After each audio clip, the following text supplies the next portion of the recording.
राजस्थान की सियासत का जिक्र होता है तो कुछ ऐसे चेहरे सामने आ जाते हैं जो एक दल में होते हुए भी अलग अलग रास्ते पर चल रहे हैं। जैसे कांग्रेस में अशोक गहलोत और सचिन पायलट, तो बीजेपी में वसुंधरा राजे और सतीश पूनिया। अब सबसे पहले बात कांग्रेस की कर लेते हैं। अशोक गहलोत से सचिन पायलट का सियासी रिश्ता शायद अब दिखावे के लिए बचा है, क्योंकि अशोक गहलोत वो हर काम करते हैं जिससे वो सचिन पायलट को अपने से छोटा नेता बता सके। शायद इसीलिए अब अशोक गहलोत पायलट के हम उम्र नेताओं को तलाश रहे हैं जो पायलट की जगह चुनावी इस्तेमाल कर सकें। लेकिन गहलोत साहब की ये कोशिश रंग लाती नजर नहीं आ रही।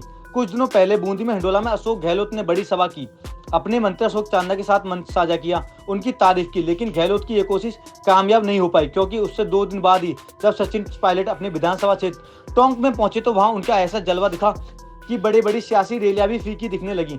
पायलट का जो शानदार सत्कार टोंक में किया गया, शायद राजस्थान में किसी नेता का ऐसा पहले स्वागत नहीं हुआ होगा।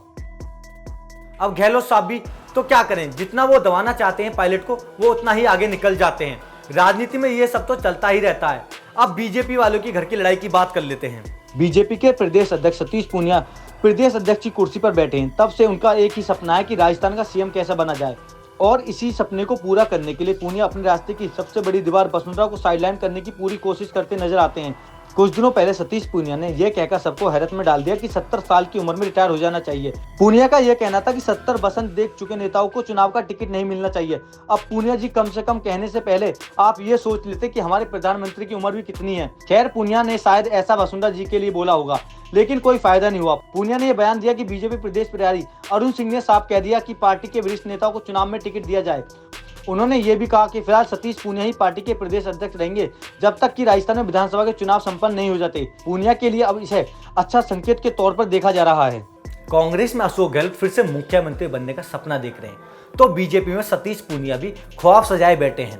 अब किसका सपना पूरा होता है और किसका अधूरा रहता है, ये तो वक्त ही बताएगा। इसके लिए अभी लंबा इंतजार करना पड़ेगा। तब तक ये सारे नेता सीएम वाली रेस में यूं ही दौड़ते रहेंगे।